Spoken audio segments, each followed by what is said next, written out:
Good morning बच्चों, कैसे हो? देखिए बेटा, कल अपन नए टॉपिक स्टार्ट किया था एक्सरे के बारे में। ठीक है, एक्सरे में आपको समझाया था कि जब भी कोई इलेक्ट्रॉन्स हैं जो कैथोड किरणें हैं मीन्स इलेक्ट्रॉन पुंज टारगेट एटम से टकराता है मीन्स लक्ष्य परमाणु एनोड से टकराता है, तो एनोड से टकराने पर वहाँ से एक्सरे का उत्सर्जन होता है। ठीक है, और उस एक्सरे उत्सर्जन में जो भी संभव तरंगदैर्ध्य हैं उन सभी तरंगदैर्ध्य के समूह को हम बोलते हैं एक्सरे स्पेक्ट्रम। और आपको समझा था कि जो एक्सरे स्पेक्ट्रम जो दो स्पेक्ट्रमों का मिश्रण होता है, ये एक तो सतत स्पेक्ट्रम और एक अभिलाक्षणिक स्पेक्ट्रम। सतत स्पेक्ट्रम क्या है बच्चों? देखिए, अगर ये आने वाला इलेक्ट्रॉन यहाँ पे इस लक्ष्य परमाणु के नाभिक से अंतःक्रिया करता है, ठीक है, जिससे उसकी गतिज ऊर्जा में कमी हो जाती है, इलेक्ट्रॉन की काइनेटिक एनर्जी में कमी हो जाती है, तो जो कमी हुई है उतनी ऊर्जा का एक्सरे फोटोन उत्सर्जन हो रहा होता है, उसे हम बोलते हैं सतत स्पेक्ट्रम। क्योंकि हर संभव मान की कमी हो सकती है इलेक्ट्रॉन की गतिज ऊर्जा में, इसलिए हर संभव मान के एक्सरे फोटोन ऊर्जा वाले उत्सर्जित हो सकते हैं। ठीक है, ऐसा तो अगर आने वाला इलेक्ट्रॉन सीधा नाभिक के इलेक्ट्रॉन से मतलब परमाणु के इलेक्ट्रॉन से टक्कर करे और उसे बाहर निकाल दे, तो वहां पे एक रिक्त स्थान बन जाएगा, जिसे भरने के लिए ऊपर से नीचे संक्रमण स्टार्ट हो जाते हैं। उस कारण से उत्सर्जन जो हो रहा है एक्सरे फोटोन का, उसे बोलते हैं अभिलाक्षणिक स्पेक्ट्रम। अभिलाक्षणिक स्पेक्ट्रम इसलिए बोल रहे हैं क्योंकि यहाँ पे निश्चित ऊर्जा अंतराल होते हैं, इसलिए निश्चित ऊर्जा के ही एक्सरे फोटोन उत्सर्जित होंगे। जैसे डायग्राम देखें, यहाँ बच्चों ये लक्ष्य परमाणु है, इसमें अलग अलग कक्षाएं, पहली कक्षा को के बोलते हैं, दूसरी को एल, फिर तीसरी को एम, फिर एम, इस तरह से। मतलब n=1 को हम के बोलते हैं, n=2 वाली कक्षा को एम, फिर एल बोलते हैं, फिर n=3 वाली को एम बोलते हैं। इस तरह से ये कक्षाओं के नाम होते हैं, के एल एम एन। क्लियर? अब यहाँ पे इसमें देखिए, यहाँ से बाहर से इलेक्ट्रॉन आया, इससे मान लो इस इलेक्ट्रॉन टक्कर किया और काफी उच्च गति ऐसा था, इसे टक्कर करके इस इलेक्ट्रॉन को बाहर निकाल दिया। ठीक है, और खुद तो बाहर आ ही गया और इस इलेक्ट्रॉन को भी यहाँ से बाहर निकाल दिया। ठीक है, तो जो यहाँ से बाहर निकाल देने पे यहाँ पे रिक्त स्थान बन गया है। अब इसको भरने के लिए उच्च ऊर्जा स्तर से निम्न ऊर्जा स्तर में संक्रमण स्टार्ट हो जाएंगे। और हम जानते हो जब भी उच्च ऊर्जा स्तर से निम्न ऊर्जा स्तर में इलेक्ट्रॉन का संक्रमण होता है, तो वहाँ पे ऊर्जा अंतराल के बराबर, जहां से जहां पे जंपिंग हुई है उस ऊर्जा अंतराल के बराबर एक्सरे फोटोन उत्सर्जित होता है, कहां से एक्सरे फोटोन उत्सर्जित होंगे। ठीक है, तो ये चीज अपन देखने जा रहे हैं, इसे क्या बोलते हैं? अभिलाक्षणिक स्पेक्ट्रम। देखिए, अभिलाक्षणिक स्पेक्ट्रम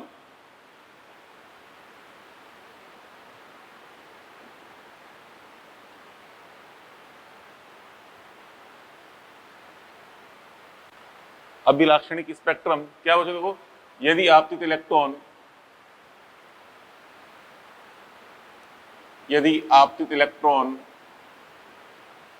परमाणु के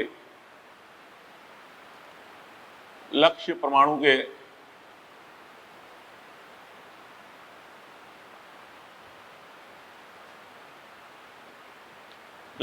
के इलेक्ट्रॉन से टक्कर करके उसे बाहर निकाल देता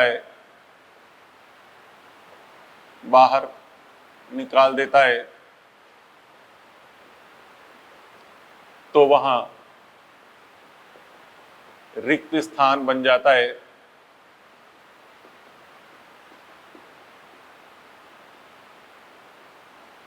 जिसे भरने के लिए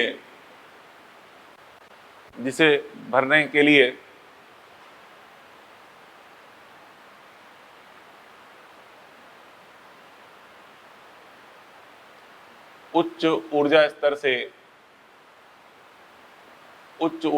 से निम्न ऊर्जा स्तर में इलेक्ट्रॉन्स के संक्रमण प्रारंभ हो जाते हैं। इलेक्ट्रॉन्स के संक्रमण प्रारंभ हो जाते हैं, जिससे ठीक है, जिसके कारण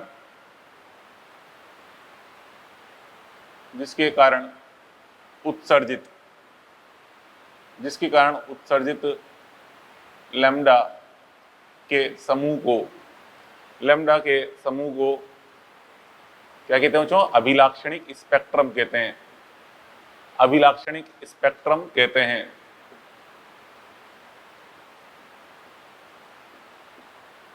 अभिलाक्षणिक स्पेक्ट्रम कहते हैं।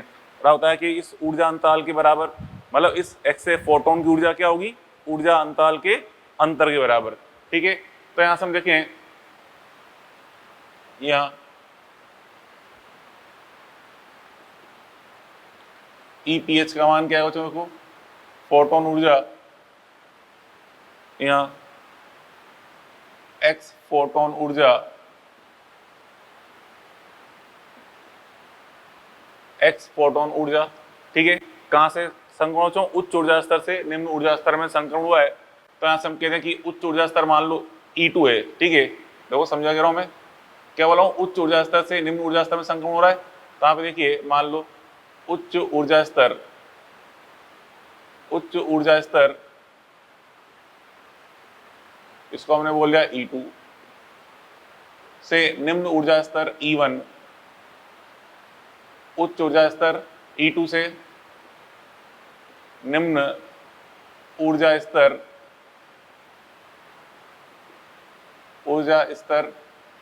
E1 में संक्रमण प्रारंभ होते हैं।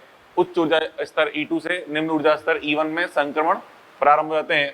ठीक है, और अब जो संक्रमण हो रहा है तो ऐसा है, इस फोटोन की ऊर्जा किसके बराबर होगी? किसके बराबर होगी फोटोन की ऊर्जा? E2 माइनस E1 के। ठीक है, तो हम कह सकते हैं EPH, EPH या कहते हैं HC अपॉन लैम्डा, ये किसके बराबर होगा? E2 माइनस E1 के। ऊर्जा अंतराल E2 माइनस E1 के बराबर होगा, या कहते हैं EN2 माइनस EN1 के। ठीक है, तो इसको EN2 बोल लो, इसको EN1 बोल रहे हैं, तो यूं कह सकते हैं, चलो इसको बोल दिया मैंने EN2, EN2, इसको बोल रहा हूं मैं EN1। ठीक है, इसको बोल रहे हैं हम EN1, EN1। तो यहां से हो जाएगा EN2 माइनस EN1, EN1 किया जाएगा फोटोन की ऊर्जा का मान EN2 माइनस EN1। ठीक है, तो यहां से अब ये जो ऊर्जा है, फोटोन की ऊर्जा है या तरंग दैर्ध्य है, ये किसके बराबर बच्चों? EN2 माइनस EN1 के बराबर है। मीन्स ये किस पे डिपेंड करेगी? जेड पर, क्योंकि हर अलग अलग जेड के लिए E1 एंड E2 E3 इन सबके मान क्या होते हैं? अलग अलग होते हैं। तो हम कह सकते हैं ये तो मान निकाले अपन ने EPH का मान, तो ये किस पे डिपेंड कर रहा है बच्चों? जेड पर डिपेंड कर रहा है। ठीक है, डिपेंड ऑन जेड। तो हम कह रहे हैं इज इक्वल टू जेड, परमाणु के जेड पर निर्भर, परमाणु के जेड पर निर्भर, परमाणु के जेड पर निर्भर। ठीक है, इसका मतलब बच्चों वोल्टेज पे डिपेंड नहीं करता। ठीक है, विभवांतर V पर निर्भर नहीं, तो जेड पर निर्भर करता है परंतु विभवांतर पर निर्भर नहीं करता। ठीक है, परमाणु के जेड पर निर्भर करता है मान, किस पर डिपेंड नहीं करता? विभवांतर V पर निर्भर नहीं करता। ठीक है, तो ये अपन ने देख लिया। अब तो यहाँ पे संपूर्ण जो एक्सरे स्पेक्ट्रम है किस प्रकार से प्राप्त होगा? तो देखिए, स्टार पॉइंट ग्रुप में अपन देखें संपूर्ण, चलो उसको समझाऊं उस तरह से। देखिए यहां देखते हैं,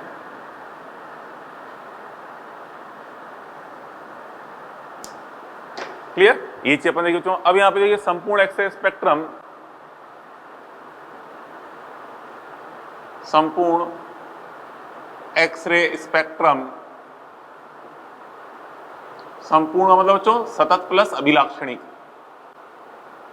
सतत प्लस अभिलाक्षणिक, संपूर्ण एक्सरे स्पेक्ट्रम में सतत प्लस अभिलाक्षणिक निम्नानुसार प्राप्त होता है, निम्नानुसार प्राप्त होता है। देखिए किस प्रकार से बच्चों ग्राफ प्राप्त है स्पेक्ट्रम का। देखिए यहां पे हम ड्रॉ कर रहे हैं I versus lambda graph, I का लैम्डा के साथ ग्राफ कल ही बनाया था अपन ने सतत स्पेक्ट्रम में। कैसा आया था? सतत, पहले अपन चलो सतत की बात करें। सतत स्पेक्ट्रम में ग्राफ कैसा आया था, कुछ इस तरह से आया था। ये ग्राफ ये देखा था अपने, ये ग्राफ किस बात होता है, सतत स्पेक्ट्रम में। सतत स्पेक्ट्रम में ग्राफ हमें कुछ इस प्रकार से प्राप्त हुआ था, नहीं हुआ था। अब चलो देखो यहाँ पे ये पॉइंट को बता रहा है, लैम्डा मीन को बता रहा है, ये वाला बिंदु लैम्डा मीन को बता रहा है पॉइंट। अब देखिए यहाँ बच्चों इसमें ये हर अलग अलग लैम्डा के लिए ये तीव्रता ग्राफ वाला इतनी संख्या में तरंग दैर्ध्य उत्सर्जित हो रही होती है सतत स्पेक्ट्रम में। अब बच्चों अभिलाक्षणिक स्पेक्ट्रम के अंदर भी कुछ तरंग दैर्ध्य जो उपस्थित, जो अभिलाक्षणिक स्पेक्ट्रम में यहाँ पे तरंग दैर्ध्य उत्सर्जित हुई हैं, उनकी ऊर्जा भी लैम्डा मीन से अनंत के बीच होती है, लेकिन उनके निश्चित मान होते हैं। हर संभव मान नहीं होते, निश्चित मान, क्योंकि जहां से जहां पे संक्रमण होगा उस ऊर्जा के मतलब उस तरंग दैर्ध्य के फोटोन निकल रहे होते हैं। ठीक है, जैसे मान लो बच्चों हम देखें ये तरंग दैर्ध्य कोई यहाँ पे ये लैम्डा 1 मान लो, ये लैम्डा 1 तरंग दैर्ध्य, लैम्डा 1 तरंग दैर्ध्य। तो यहाँ से अपन देखें इस जगह इस लैम्डा 1 का मान यहाँ से ये बिंदु, ये तरंग दैर्ध्य लैम्डा 1 है, ये लैम्डा 1 हम देख रहे हैं सतत में तो यही सही बिंदु। ठीक है, ये अभिलाक्षणिक के अंदर भी मान लो, जैसे मान लो कि यहाँ से संक्रमण हुआ कि ये तीसरी कक्षा से पहली कक्षा में जब इलेक्ट्रॉन जंप हुआ उस समय जो तरंग दैर्ध्य निकली उसका मान भी लैम्डा 1 था।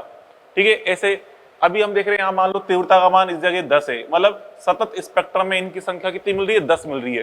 ठीक है, और ऐसे ही यहाँ पे अभिलाक्षणिक स्पेक्ट्रम में इनकी संख्या 3 और एक्स्ट्रा मिली, तो ये लैम्डा 1 का मान कितना हो जाएगा, 13 हो जाएगा। 10 तो यहाँ पे था, इसी स्क्वायर लेके आए, वाला 10 है तीव्रता का मान, और 3 संख्या एक्स्ट्रा मिली हमें इस अभिलाक्षणिक स्पेक्ट्रम में मतलब संक्रमण के कारण, तो इस लैम्डा 1 का मान 10 + 3 13 हो जाएगा।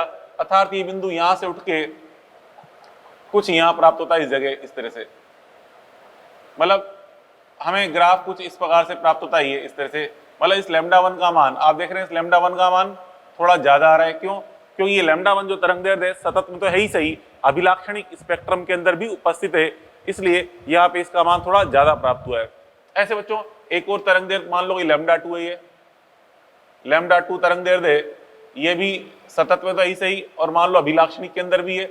सतत में इसका ऑलरेडी मान लो 12 है, पहले से इसका मान 12 है। ठीक है, और मान लीजिए 5 सतत स्पेक्ट्रम यहाँ से और अभिलाक्षणिक स्पेक्ट्रम में ये लैम्डा और प्राप्त हुई, 12 यहाँ थी सही, सतत के अंदर मिल रही थी। जैसे मान लो 2 से 1 में संक्रमण हुआ, 2 से 1 में संक्रमण वाली तरंग दैर्ध्य थी लैम्डा 2, जो हमें 5 एक्स्ट्रा संक्रमण और मिले ऐसे वाले 2 से 1 वाले, जिससे लैम्डा 2 और एक्स्ट्रा उत्सर्जन हमें प्राप्त हुआ लैम्डा 2 का। तो इसका मान 12 और 5 17 हो जाएगा, मतलब यहाँ पे 17 तक पहुंच जाएगा ग्राफ, यहाँ पे इस जगह तक ये, तो लैम्डा 2 का मान इस प्रकार से यहाँ तक पहुंच गया इस जगह तक। ठीक है, तो इस प्रकार से तरंग दैर्ध्य ये प्राप्त हुई। तो क्या मतलब है कि ये जो हमें इस ग्राफ में, पहले तो बच्चों बिल्कुल स्मूथ एक चिकना ग्राफ था, अब यहाँ पे एक चिकना सर था, अब इस पे यहाँ पे जगह जगह सींग उग गए। तो जो सींग जो उग गए इस ग्राफ में, ये सींग ही किसको बता रहे हैं, अभिलाक्षणिक स्पेक्ट्रम को। ठीक है, अभिलाक्षणिक स्पेक्ट्रम को बता रहे हैं। ठीक है, मतलब ये वो तरंग दैर्ध्य है जो अभिलाक्षणिक स्पेक्ट्रम में उत्पन्न हुई है। अभिलाक्षणिक तो यही सही, वैसे ये सतत के अंदर भी हम जानते हैं पूरा ग्राफ सतत उदार था। ये बिंदु जो है आपसे कहा बच्चों, ये वाली तरंग दैर्ध्य लैम्डा 2, क्या ये लैम्डा 2 तरंग दैर्ध्य सतत स्पेक्ट्रम में प्राप्त हुई है या अभिलाक्षणिक स्पेक्ट्रम में, या दोनों में? क्या आएगा आंसर, दोनों में। ठीक है, और लैम्डा 1 किसमें प्राप्त हुई है, ये भी दोनों में, और लैम्डा मीन केवल सतत के अंदर। ठीक है, तो यहाँ पे हम देख रहे हैं इस प्रकार से ये ग्राफ प्राप्त हुए। क्लियर? अब बच्चों देखो यहाँ पे हम देख रहे हैं ये जो मान आप देख रहे हैं लैम्डा मीन है, ये लैम्डा मीन का मान तो किस पे डिपेंड करता है बच्चों, देखा आपने, ओनली वी पर डिपेंड करता है, जो कल लिखा था 1 2 का 4 किया था अपन ने। ठीक है, only depend on lambda mean. ठीक है, केवल वी पर डिपेंड करता है, ये केवल वी पर निर्भर, मतलब विभवांतर पर, वी पर निर्भर, ये मान तो वी पर निर्भर करता है। अच्छा, लैम्डा 1 लैम्डा 2 के जो मान है ये किस पे डिपेंड करते हैं बच्चों, ये डिपेंड करते हैं किस पे, जेड पर, क्योंकि अभिलाक्षणिक स्पेक्ट्रम का पार्ट बन रहे हैं। ठीक है, जेड पर निर्भर, ये वाले मान केवल जेड पर निर्भर करते हैं। ठीक है, केवल जेड पर निर्भर करते हैं, वी पे डिपेंड नहीं करते। ये वाले मान वी पे डिपेंड नहीं करते, जेड पे डिपेंड करते हैं, जबकि वाले मान केवल वी पे डिपेंड करते हैं। ठीक है, अच्छा बच्चों, अब बच्चों इस ग्राफ में एक काम करें, इस दूरी को मैं अगर एक्स मान लूं, लैम्डा 1 से लैम्डा मीन के बीच का दूरी अंतराल ये एक्स ले लें, और यहां से तक का ये दूरी अंतराल मान लो वाई ले लें। ठीक है, अब देखिए बच्चों यहाँ पे इसमें, अब अगर अपन यहाँ पे वोल्टेज का मान बढ़ाएं, ठीक है, जो वोल्टेज विभवांतर पर लगाता है कुलिस नलिका में, उस विभवांतर का मान बढ़ाया जाए, ठीक है। तो देखिए यहाँ यदि, मतलब एग्जाम्पल रूप में समझा रहा हूं मैं, एग्जाम्पल रूप में देखें स्टार पॉइंट ग्रुप में, यहाँ यदि कैपिटल V मतलब विभवांतर का मान इंक्रीज किया जाए तो यहाँ पे लैम्डा मिन का मान क्या होगा बच्चों, डिक्रीज, लैम्डा मिन का मान डिक्रीज होगा, ठीक है। क्यों डिक्रीज होगा, क्योंकि अपन जानते हैं 1 2 का 4 होता है लैम्डा मिन में, लैम्डा मिन में हम लिखते हैं 12400 अपॉन लैम्डा सॉरी V, 12400 बटा V। तो लैम्डा मिन का मान V पे इस प्रकार से निर्भर कर रहा है, तो V को बढ़ाएंगे तो लैम्डा मिन का मान घटेगा। परंतु बच्चों यहाँ पे लैम्डा 1 लैम्डा 2 क्या रहेंगे, अपरिवर्तित, परंतु लैम्डा 1 एंड लैम्डा 2 अपरिवर्तित रहेंगे, अपरिवर्तित रहेंगे। क्यों, क्योंकि ये मान तो V पे डिपेंड करते नहीं है, लैम्डा 1 लैम्डा 2 अपरिवर्तित रहेंगे, इसलिए अतः अब देखिए बच्चों लैम्डा 1 लैम्डा 2 तो यथास्थान है, मतलब ये बिंदु तो यथास्थान है, परंतु ये बिंदु कहां से रख गया, इधर, क्योंकि इसका मान घट गया है, ये बिंदु यहां से उठ के यहां आ गया है, यहां से उठ के यहां आ गया तो दूरी x का मान क्या हो गया, बढ़ गया, परंतु y का मान तो क्या रहेगा वही, क्योंकि लैम्डा 1 लैम्डा 2 तो यथास्थान फिक्स है, ठीक है। तो हम कहते हैं अतः x क्या होगा यहाँ पे इंक्रीज, ठीक है, एंड y की वैल्यू क्या होगी, अपरिवर्तित,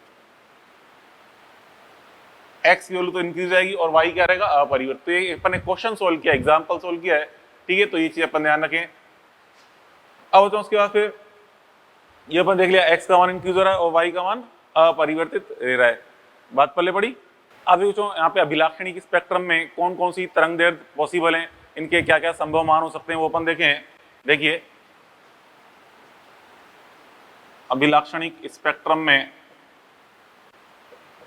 उत्सर्जित लैम्डा के संभव मान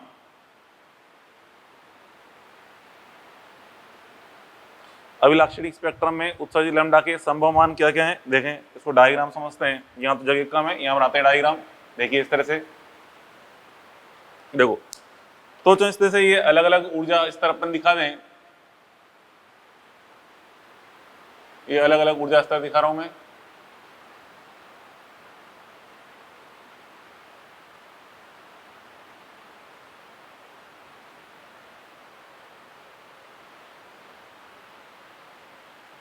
देखिए इस तरह से ये अलग अलग अपन ने ऊर्जा स्तर दिखा दिए, ये बच्चों के एल एम एन ओ, ठीक है, ये अलग अलग ऊर्जा स्तर दिखा दिए। ये के क्या बच्चों, n इक्वल टू 1 को बोलते हैं, ठीक है, n इक्वल टू 1 को के बोलते हैं, n इक्वल टू को l, फिर n इक्वल टू 3, ये n equal to 4, n equal to 5, ठीक है। ये अलग अलग ऊर्जा स्तर है, इनको नाम रख दिए अपन ने के एल एम एन, ये रख दिए, ठीक है। अब यहाँ पे देखिए इसमें संक्रमण अगर इस पहली कक्षा में हो रहा है, यहाँ से इस तरह से, यहाँ से ये संक्रमण हुआ के में, यहाँ से हुआ, ठीक है, या यहाँ से हो सकता है जो संक्रमण इलेक्ट्रॉन का संक्रमण यहाँ से यहाँ पे हो रहा है, या हो सकता है संक्रमण यहाँ से यहाँ पे उस जगह से, या हो सकता है इस कक्षा से यहाँ पे हो संक्रमण, ठीक है। तो चलो अगर संक्रमण यहाँ पे इस के वाली का ऑर्बिट में हुआ है, के वाली कक्षा में हुआ है, ठीक है, जस्ट ऊपर से हुआ है, तो देखो यहाँ पे इस के वाली कक्षा में अगर संक्रमण हुआ है उसे बोलते हैं बच्चों के श्रेणी बोलते हैं, ठीक है, के श्रेणी, के सीरीज। अगर जस्ट ऊपर से हुआ है तो लैम्डा को बोलेंगे अपन, इस श्रेणी को उसका मान बोलेंगे, इस रेखा को के अल्फा रेखा, ठीक है। एक छोड़ के ऊपर से हुआ है इसे बोलते हैं के बीटा रेखा, फिर के गामा रेखा, फिर के क्या होता है यहाँ पे कुछ भी रखते हैं, अल्फा फाई कुछ भी रखते हैं, चलो फाई रखते हैं, के फाई रेखा, ठीक है। इस प्रकार से अलग अलग ये रेखाएं होती हैं, के अल्फा बीटा गामा फाई, ठीक है। तो अलग अलग रेखाएं इस प्रकार नाम देते हैं, ठीक है। तो बिल्कुल ये वैसे ही जैसे लाइमन श्रेणी अपन ने पढ़ी थी, याद है ना, लाइमन श्रेणी हाइड्रोजन स्पेक्ट्रम में, वहां पे उसको लाइमन श्रेणी बोला था, यहाँ पे क्या बोलेंगे उसको अपन के श्रेणी बोलेंगे, इसे बोलेंगे अपन के श्रेणी, मतलब ये सारे मान किसको बता रहे हैं, के श्रेणी को, ठीक, क्या क्या है के श्रेणी कहलाएगी, के श्रेणी। वहां तो अपन ने लाइमन श्रेणी बोला था एच स्पेक्ट्रम में, यहाँ इसको अपन बोलते हैं के श्रेणी, ठीक है। ऐसे बच्चों अगर मान लीजिए संक्रमण एल में हुआ है, ठीक है, यहाँ से हो सकता है एल में, या यहाँ से हो सकता है एल में, ठीक है, यहाँ से हो सकता है एल में, और भी ऊपर से कहीं से हो सकता है, इस प्रकार से अगर ये संक्रमण है इसमें, ठीक है, तो ये जाएगा एल अल्फा, ये जाएगा एल बीटा, ये जाएगा एल गामा, एल गामा, इसे क्या बोलेंगे बच्चों, एल श्रेणी। L alpha, L beta, L gamma, ये हो गई एल श्रेणी हो गई, एल श्रेणी। ऐसे बच्चों संक्रमण अगर मान लीजिए इसमें एम में हुआ है, यहाँ ऊपर से कहीं से भी, यहाँ से इधर हुआ है या यहाँ से इधर हुआ है संक्रमण इस तरह से, तो इसे हम क्या बोलेंगे, ये फर्स्ट लाइन तो होगी एम अल्फा, ये सेकंड लाइन एम बीटा, और जितने भी पॉसिबल मान है इन सभी को क्या बोलेंगे बच्चों, एम श्रेणी बोलेंगे, एम श्रेणी। ठीक है, इस प्रकार से अपने कह सकते हैं ये मान प्राप्त हो रहे हैं। क्लियर। अब बच्चों को क्या बोला आपसे मैंने कि यहाँ पे जो संक्रमण हो रहा है, ठीक है, उनके अनुसार अपन ने यहाँ पे रेखाओं के नाम रख दिए। जैसे लाइमन श्रेणी थी, यहाँ बामर श्रेणी के लिए यहाँ पे एल श्रेणी बोल दिया है, पास्चन के लिए एम श्रेणी बोल दिया है। ठीक है, इस प्रकार से अपन कह सकते हैं। अब बच्चों को यहाँ पे इलेक्ट्रॉन का संक्रमण मान लो ये एल से एम, एल से के में हुआ है, मतलब ये वाला संक्रमण यहाँ से यहाँ पे हुआ है, तो उसको नाम क्या रखते हैं अपन, के अल्फा बोलते हैं इस रेखा को, के अल्फा रेखा। ठीक है, तो हम कह सकते हैं यहाँ यदि इलेक्ट्रॉन का, यदि यहाँ यदि इलेक्ट्रॉन कहाँ से कहाँ में कूद रहा है, के एल से के में, यदि इलेक्ट्रॉन का संक्रमण के एल से के में हुआ है, एल से के में हुआ है, तो उत्सर्जित एक्स फोटोन की ऊर्जा क्या होगी, देखिए उत्सर्जित एक्स फोटोन की ऊर्जा को अपन क्या नाम है बच्चों, ई के अल्फा, क्या नाम रखेंगे, के अल्फा। ठीक है, ई के अल्फा नाम रखेंगे, के अल्फा, या इसको हम चाहें तो ये बोलते हैं H C upon lambda, lambda के नीचे भी के अल्फा लगा दो, या हम कहते हैं इसको एच न्यू, न्यू के नीचे भी क्या लगा दो, के अल्फा। और इसका मान क्या होगा बच्चों, इसका मान होगा कहां से कहां में संक्रमण हो रहा है, 2 से 1 में हो रहा है, तो क्या लिखेंगे, ई एल माइनस ई के, क्योंकि एल से के में संक्रमण हुआ है, तो क्या जाएगा बच्चों बराबर ये ई एल माइनस ई के, ई एल माइनस ई के किया जाएगा मान। ठीक है, ई एल माइनस ई के ये बोलेंगे उसको, बात पहले पड़ी, या ई एल माइनस ई के बोल दो। ठीक है, अब तो यहाँ पे इसके अंदर अगर मैं निकालूं किसका मान, लेमडा का मान, जो उत्सर्जित लेमडा प्राप्त हुआ है। ठीक है, इसलिए लेमडा के अल्फा निकालें तो क्या आएगा, लेमडा के अल्फा का मान H C upon E L minus E K, H C upon E L minus E K ये बोल सकते हैं। ठीक है, या कह सकते हैं एच सी अपॉन ई के अल्फा बोल दो, एक ही बात है, एच सी अपॉन ई के अल्फा। ठीक है, या यहाँ पे अपन 1 2 का 4 कर सकते हैं, मतलब 12400 upon E L minus E के। ठीक है, इसे रखेंगे चौक्स में इलेक्ट्रॉन वोल्ट में, इसे अपन इलेक्ट्रॉन वोल्ट में रखेंगे तो डायरेक्ट रिजल्ट किसमें आएगा बच्चों, एंगस्ट्रॉम में आएगा रिजल्ट। नीचे वाला मान इलेक्ट्रॉन वोल्ट में रखोगे तो डायरेक्ट लैम्डा का मान हमें एंगस्ट्रॉम में प्राप्त होगा। तो इस पे अपन ये संक्रमण के अनुसार देख सकते हैं। ठीक है, अब बच्चों इस पे बेस अपन कुछ एक न्यूमेरिकल चलो सॉल्व करते हैं, क्या क्या होंगे, कैसे कैसे क्वेश्चन बनते हैं इस पे। ठीक है, तो देखिए, तो चलो वो फर्स्ट एग्जाम्पल अपन देखें। फर्स्ट एग्जाम्पल ये, निम्न तरंग दैर्ध्यों के मध्य संबंध बताइए। ठीक है, ये इस प्रकार से 3 संक्रमण दिखा रखे हैं, यहाँ पे जो तरंग दैर्ध्य निकल रही हैं इनमें हमें संबंध बताना है। बिल्कुल ऐसा ही क्वेश्चन अपन वहां भी सॉल्व कर चुके हैं एच स्पेक्ट्रम के अंदर, वैसा ही यहाँ भी है। तो अपन जानते हो यहाँ पे जो ऊर्जा अंतराल है, ठीक है, ऊर्जा अंतराल क्या होंगे बच्चों, यहाँ पे ऊर्जा अंतराल के लिए या उत्सर्जित फोटोन की ऊर्जा के लिए एक ही बात है, या उत्सर्जित फोटोन ऊर्जा, तो यहाँ पे देखिए सबसे बड़ा तीर कौन सा है, ये तीर सबसे लंबा है, इस तीर की लंबाई इन दोनों के योग के बराबर है। ठीक है, तो हम कह सकते हैं यहाँ पे हम जानते हैं बच्चों ऊर्जा तीर की लंबाई के समानुपाती होती है, संक्रमण तीर की लंबाई के समानुपाती होती है। फोटोन की ऊर्जा कहाँ से, ये जो के बीटा वाली ऊर्जा है, ठीक है, ई के बीटा इज इक्वल टू, आप देख रहे हैं क्या होगा, ई के alpha plus E L alpha, ठीक है, ये होगा मान। अब जो ई बराबर अपन जानते हैं एच सी अपॉन लेमडा होता है, तो उसको एच सी अपॉन लेमडा रख दें,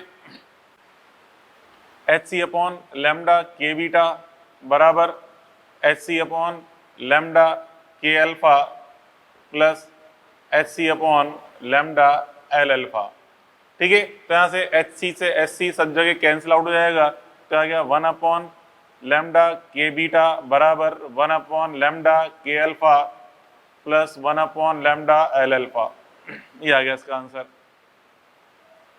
ठीक है।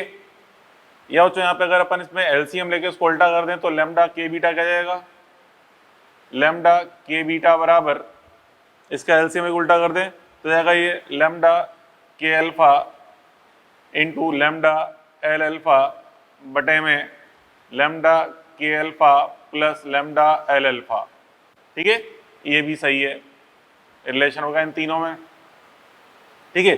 अब तो यहाँ पे देखो ये तो अपन ने लेमडा में रिलेशन पूछा, और अगर यदि आपसे आवर्ती में रिलेशन पूछता तो अपन ई को क्या रखेंगे, इस पहली समीकरण में जो लिखा है ई वाली समीकरण, इसको हम ई का मान रखते हैं एच न्यू, तो एच न्यू के रूप में रखें तो क्या जाएगा बच्चों, देखिए एच न्यू के रूप में इसका मान रखा जाए तो एच न्यू के बीटा बराबर एच न्यू के alpha plus H new L alpha, तो यहाँ पे सब जगह एच से एच कैंसिल, तो क्या आएगा रिजल्ट, ये आ गया न्यू के बीटा बराबर न्यू के alpha plus new L alpha, ठीक है, ये रिजल्ट आ गया, तो ये भी सही हो गया एक और।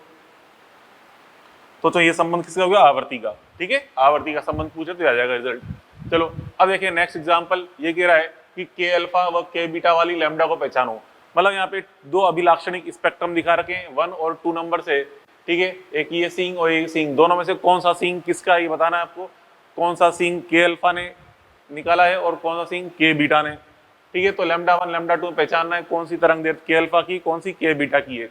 तो चो अपन जानते हो चो देखिए के अल्फा और के बीटा की बात करें, अल्फा और बीटा दोनों में से बड़ा तीर किसका है, बीटा वाला, के बीटा वाला, तो अर्थात इसकी ऊर्जा ज्यादा है, के बीटा वाली ऊर्जा ज्यादा है। तो अपन जानते हो यहाँ पे देखिए सॉल्यूशन, चूंकि एनर्जी के बीटा इज ग्रेटर देन क्या होता है, एनर्जी के अल्फा, ये पता ही है, एनर्जी का मान के बीटा वाली एनर्जी के अल्फा से ज्यादा है, तो दिस इंप्लाइज अतः बच्चों यहाँ पे लैम्डा के बीटा का मान छोटा होगा के अल्फा से, क्योंकि लैम्डा समानुपाती 1/e, ठीक है, तो यहाँ पे के बीटा लेस देन के अल्फा। अब इन दोनों में छोटी तरंग दैर्घ्य कौन दिख रही है, लैम्डा 1, ये किसको बता रही है, के बीटा को, ठीक है। अतः lambda 1 is equal to lambda के beta, lambda 1 is equal to lambda के बीटा है, तथा लैम्डा 2 बराबर क्या होगा चो, लैम्डा के अल्फा। ये लो पहचान लिया अपन ने, छोटी वाली तरंग दैर्घ्य के बीटा को बता रही है, बड़ी वाली तरंग दैर्घ्य के अल्फा को बता रही है। सेम टू सेम यही चीज यहाँ भी ऐसा पूछा गया है, के अल्फा और एल अल्फा में, के अल्फा कौन सा बच्चों, ये, और एल अल्फा ये, तो दोनों में से लंबा तीर कौन सा है, ये वाला, के अल्फा का तीर ज्यादा लंबा होता है क्योंकि नीचे ऊर्जा अंतराल ज्यादा होते हैं, ऊपर जाते आते हैं ऊर्जा अंतराल कम होते जाते हैं, ठीक है। तो के अल्फा का तीर बड़ा है तो यहाँ पे ऊर्जा भी ज्यादा होगी के अल्फा वाली। देखिए चूंकि हम देखें यहाँ पे एनर्जी ऑफ के alpha is greater than energy of L alpha, ठीक है, के अल्फा की ऊर्जा एल अल्फा से ज्यादा है, तो इसलिए बच्चों यहाँ पे तरंग दैर्घ्य का मान क्या जाएगा, छोटा जाएगा, लैम्डा के alpha is less than lambda L alpha, ठीक है। तो चो यहाँ पे अतः अब देखो छोटी वाली जो तरंग दैर्घ्य है, छोटी तरंग दैर्घ्य वो किसको आएगी, के अल्फा को, लैम्डा 1, ठीक है। तो लैम्डा 1 बराबर क्या बच्चों, लैम्डा के अल्फा, तथा लैम्डा 2 बराबर क्या होगा, लैम्डा एल अल्फा, ठीक है। तो इस प्रकार से ये अपन समझ सकते हैं, ये अपन ने 3 एग्जाम्पल देख लिए, ठीक है। अब तो यहाँ पे देखिए अभिलाक्षणिक स्पेक्ट्रम को और डिटेल में जो व्याख्या की थी मोजले साइंटिस्ट ने की थी, ठीक है। मोजले वैज्ञानिक ने क्या देखा था कि यहाँ पे अलग अलग परमाणु क्रमांक अपन जेड वाले अगर परमाणु लें, जेड का मान अलग अलग हो तो उससे उत्सर्जित जो तरंग दैर्घ्य हैं या जो आवृत्तियां हैं, ठीक है, मतलब अभिलाक्षणिक स्पेक्ट्रम है वो किस प्रकार से, मतलब अभिलाक्षणिक स्पेक्ट्रम में तरंग दैर्घ्य और आवृत्ति के मान इसके जेड पर किस प्रकार से निर्भर करते हैं वो चीज बताई थी, ठीक ठीक है। तो वही अपन यहाँ पे देखने जा रहे हैं अगला नियम, मोजले का नियम। तो देखिए बच्चों, मोजले का नियम देखते हैं अपन। मोजले का नियम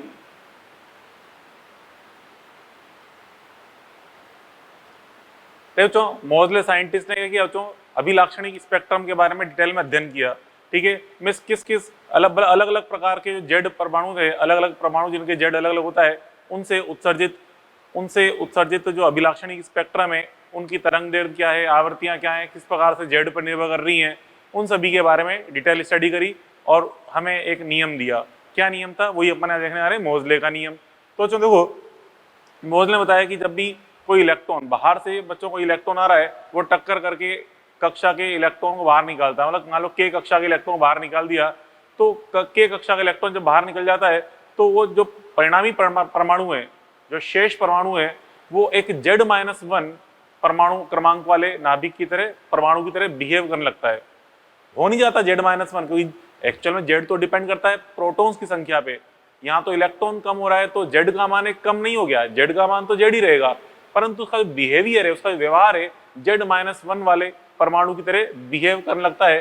तो कुछ नहीं करना, जो अपने H परमाणु वाला टॉपिक पढ़ा था पहले बोहर मॉडल, वहां पे अपन ने जो उत्सर्जित तरंग दैर्ध्य के सूत्र देखे थे, कुछ नहीं करना, उन तरंग दैर्ध्य के सूत्रों में Z के स्थान पे Z-1 रख दो, तो वही सारे सूत्र अब हम यहाँ पे अप्लाई कर सकते हैं उत्सर्जित तरंग दैर्ध्य के मान ज्ञात करने के लिए। ठीक है, मतलब जो उत्सर्जन स्पेक्ट्रम पढ़ा था अपन H मॉडल में, वहीं पे आपको Z की जगह Z-1 रखना है, तो वो सूत्र बन जाएंगे एक्सरे स्पेक्ट्रम के लिए बन जाते हैं। कैसे, देखिए यहां से हम कह रहे हैं कि के कक्षा से इलेक्ट्रॉन निकलने के पश्चात, निकल जाने के पश्चात, के कक्षा से इलेक्ट्रॉन निकल जाने के पश्चात लक्ष्य परमाणु Z-1 वाले परमाणु की तरह, Z वाले परमाणु की तरह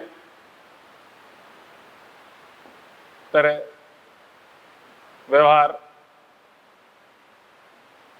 करने लगता है, ठीक है। अतः इसलिए बच्चों बोहर मॉडल में, इसलिए बोहर के उत्सर्जित, ठीक है, बोहर के उत्सर्जित लैम्डा के सूत्रों में, लैम्डा के सूत्र में Z की जगह, मतलब Z के स्थान पर Z-1 का उपयोग कर सकते हैं, Z-1 का उपयोग कर सकते हैं। ठीक है, ये चीज आई थी मोजले ने। तो जो क्या हो, जो अपन ने कहा, तो याद करो, वहां पर जो पढ़ते हैं फॉर्मूला 1/λ बराबर H मॉडल में क्या पढ़ते हैं फॉर्मूला, बोहर मॉडल में 1/λ बराबर R(Z²) 1/N1² माइनस 1/N2²। ठीक है, ये अपन लिखा था फॉर्मूला H एटम में। तो यहाँ पे कुछ नहीं करना, Z की जगह रख दो Z-1, Z की जगह Z-1 रख देंगे तो क्या हो जाएगा, ये R(Z-1) का होल स्क्वायर, ठीक है, 1/λ का मान। या बच्चों ये 1/λ को हम ये भी लिखते हैं न्यू बटा सी, मतलब आवृत्ति बटा वेलोसिटी, न्यू बटा सी, या 1/λ बराबर R(Z-1) whole square 1/N1² minus 1/N2²। ठीक है, तो यहाँ पे R अपन जानते हैं क्या होता है बच्चों, 1/912, तो Z-1 का होल स्क्वायर बटा 912 एंगस्ट्रॉम 1/N1² माइनस 1/N2²। ठीक है, ये हो गया 1/λ के रूप में। अब यहाँ से बच्चों अगर मैं न्यू का मान निकालूं, इस सी को तो गुणा कर देंगे, ठीक है, तो हो जाएगा सी वर न्यू बराबर सी को गुणा कर देंगे तो R(Z-1²), यहाँ पे इसको तो गुणा कर रहा हूं मैं, तो क्या चलो nu is equal to RC, yes RC Z-1 whole square 1 upon n1 square minus 1 upon n2 square, ये बन जाएगा। ठीक है, अब यहाँ पे इसमें अगर मैं दोनों तरफ वर्गमूल ले लूँ तो दोनों तरफ वर्गमूल लेने पे क्या जाएगा, रूट न्यू इक्वल टू यहाँ पे इसको आगे लिखता हूँ, जेड माइनस वन को बाद में लिख रहा हूँ मैं, रूट ऑफ इसे R C 1 upon n1 square minus 1 upon n2 square, और फिर जेड माइनस वन का होल स्क्वायर है, यहाँ रूट हटाएंगे जेड माइनस वन बचेगा, जेड माइनस वन।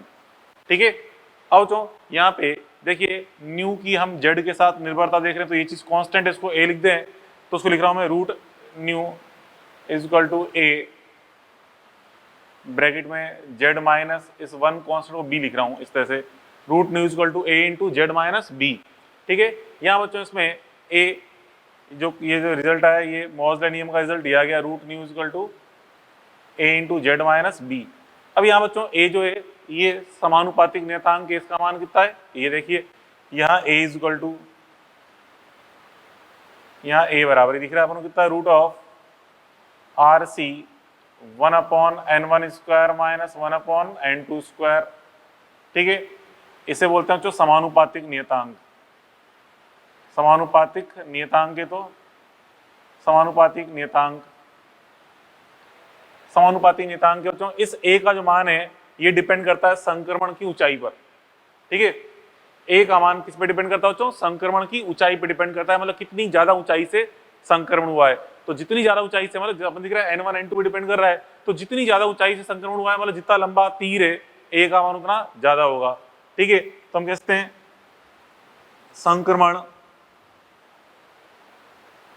संक्रमण लंबाई पर निर्भर, संक्रमण लंबाई पर निर्भर, मतलब जितना लंबा संक्रमण होगा, मतलब जितना लंबा ऊर्जा अंतराल होगा ए का मान उतना ज्यादा होगा। ठीक है, तो हम कहते हैं इसलिए ए के बीटा इज ग्रेटर देन ए के alpha is greater than A L alpha. इनको अगर अपन कंपेयर करें, के बीटा के अल्फा एंड एल अल्फा को, तो आप जानते हो इन तीनों में से सबसे लंबा तीर कौन सा होता है, के बीटा वाला, उससे छोटा के अल्फा, उससे छोटा एल अल्फा। ठीक है, ये हो गया ए का मान। और बच्चों यहाँ जो बी है, बी इसको बोलते हैं हम आवरण गुणांक या परिरक्षण नियतांक बोलते हैं इसको, बी को। ठीक है, बी इज इक्वल टू बच्चों इसको आवरण गुणांक या परिरक्षण नियतांक कहते हैं, परिरक्षण नियतांक, आवरण गुणांक या परिरक्षण नियतांक कहते हैं। ठीक है, और ये जो मान है बच्चों बी का मान, देखिए बी इज इक्वल टू 1 होता है किसके लिए, के श्रेणी के लिए, के श्रेणी के लिए, के श्रेणी के लिए B is equal to 1।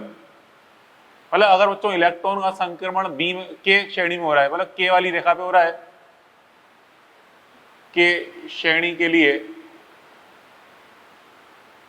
B is equal to 1 होता है, ये हमें याद रखना है, के श्रेणी के लिए B is equal to 1, L श्रेणी के लिए 7.4। ठीक है, ऐसे एम श्रेणी के लिए और अलग मान होता है, आगे ओ के लिए और अलग होता है, तो हर अलग अलग श्रेणी के लिए अलग अलग होता है। ठीक है, प्राय अपने जो न्यूमेरिकल पूछे जाते हैं जो अपने मेडिकल में, ठीक है, वो किस पे पूछे जाते हैं, के श्रेणी के लिए, तो हमें याद रखना है बी का मान कितना लेना है, 1। ठीक है, तो बी का मान 1 होता है, मतलब अगर संक्रमण कहीं से भी अगर के वाली कक्षा में हो रहा है तो बी का मान 1 लिया जाता है। ठीक है, तो जो इस प्रकार से ये अपन देख लिया। अब जो यहाँ पे इसमें ग्राफ अगर अपन देखें, ग्राफ इंपॉर्टेंट ग्राफ,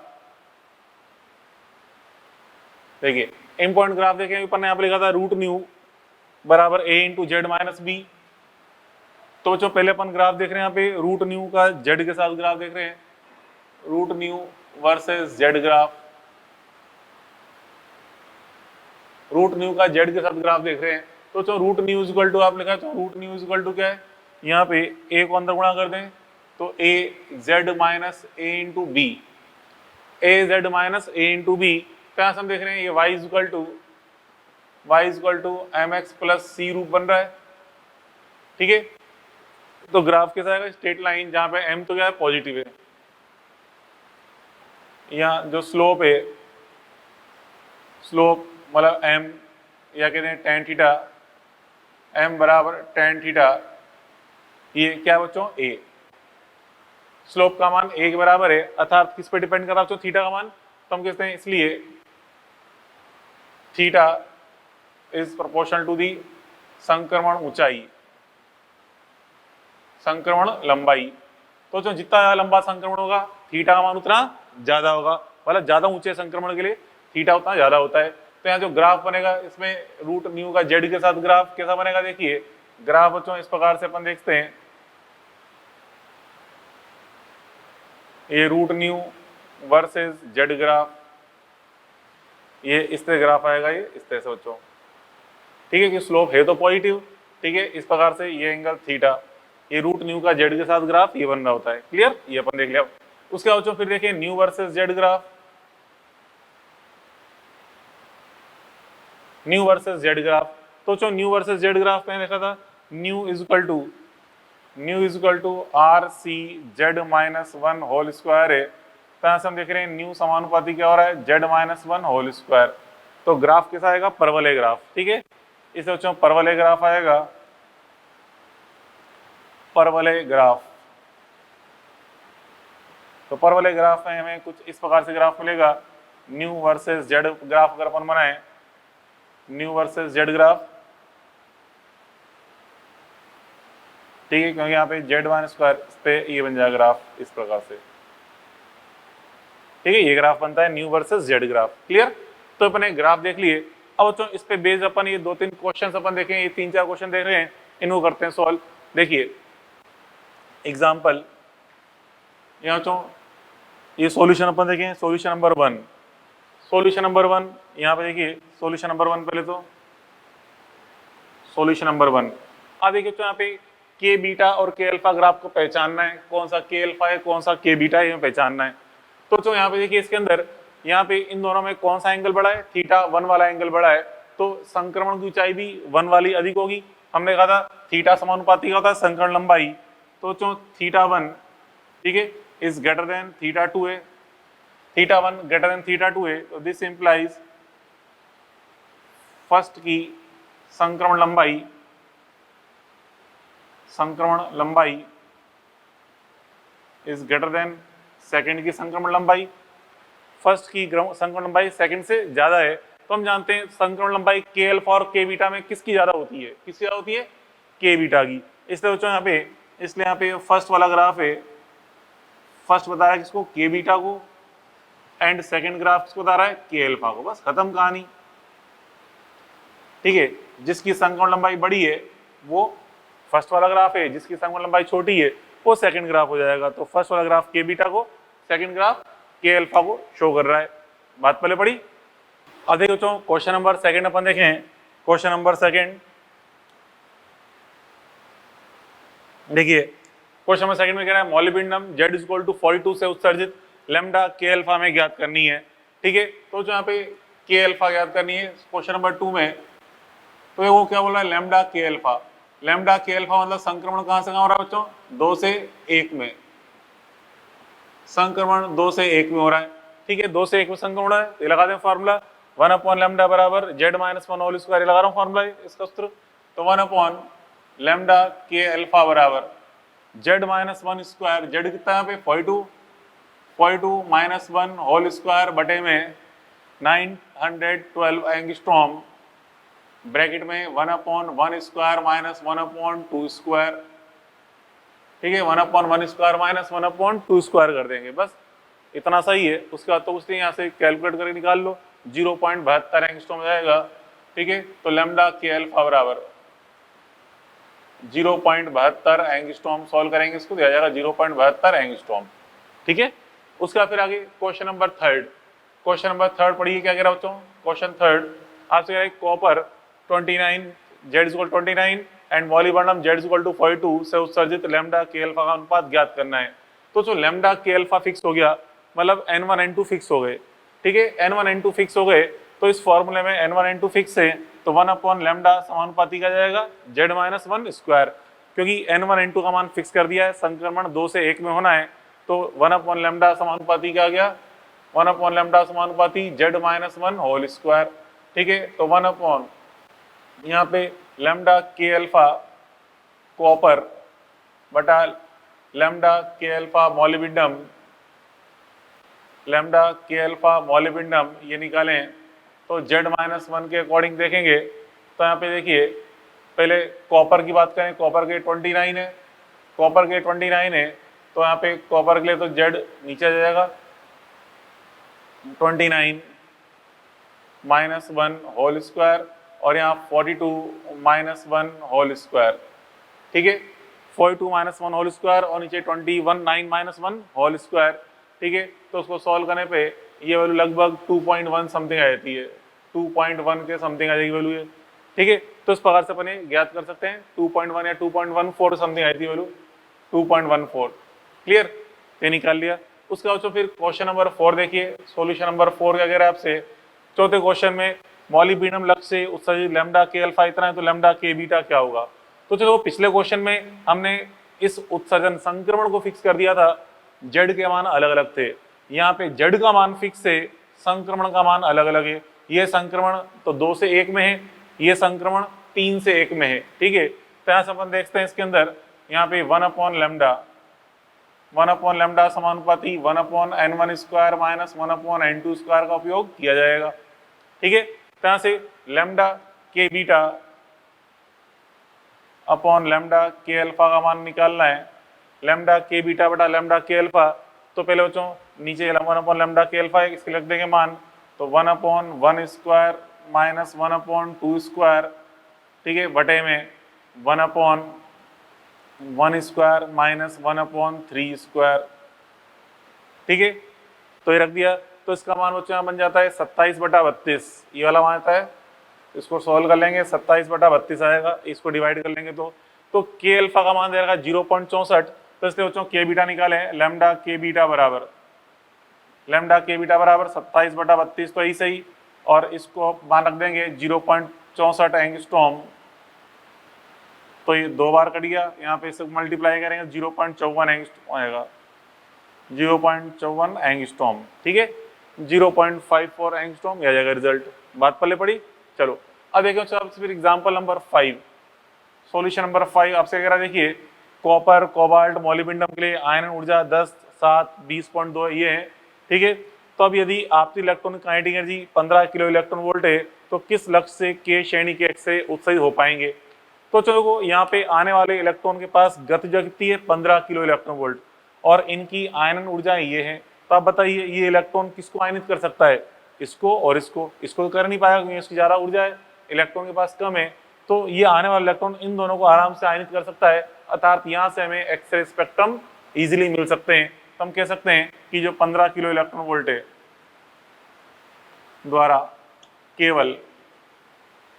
केवल कॉपर एंड कोबाल्ट का ही आयनन हो पाएगा, ठीक है, का ही आयनन होगा, इसलिए आंसर इज इक्वल टू क्या जाएगा, answer is equal to copper and cobalt, ठीक। तो केवल कॉपर एंड कोबाल्ट से ही आपको यहाँ पे एक्स-रे के श्रेणी के एक्स-रे के प्राप्त होंगे आपको, क्लियर। तो ये अपन देख ली। तो चलो आज के लिए खैर इतना होते, कल इस अपन और क्वेश्चन सोल्व करेंगे, मतलब क्वेश्चन तो खैर कंप्लीट हो गए, थोड़ा सा थ्योरेटिकल पोर्शन और बचा हुआ एक्स-रे का, उसको कंप्लीट करके कल अपन स्टार्ट करेंगे न्यूक्लियर फिजिक्स, ठीक है। तो इससे रिलेटेड पीछे जो एक्सरसाइज में क्वेश्चन दे रखे हैं स्टेज 1 2 3 में, वो आप सॉल्व करना ही सही, ठीक है। और तो और फिर साथ में इसमें बच्चों ये जो इसमें एक्सरे की जो एक्सरसाइज आपको दे रखी है, एक्सरे की एक्सरसाइज दे रखी है, इसमें एक्सरसाइज नंबर जो 11 है, इसमें आप 5 7 एंड 9 ये तीनों क्वेश्चन सॉल्व करके लेके बस करने तो फिर सारे ही हैं, एक्सरसाइज 11 के सारे क्वेश्चन करने हैं 1 से लेकर 9 तक। कल हम डिस्कस करेंगे 5 7 एंड 9 को डिस्कस करेंगे इन क्वेश्चंस को, ठीक है। तो ये आपका होमवर्क है, चलो कल मिलते हैं, ओके गुड बाय।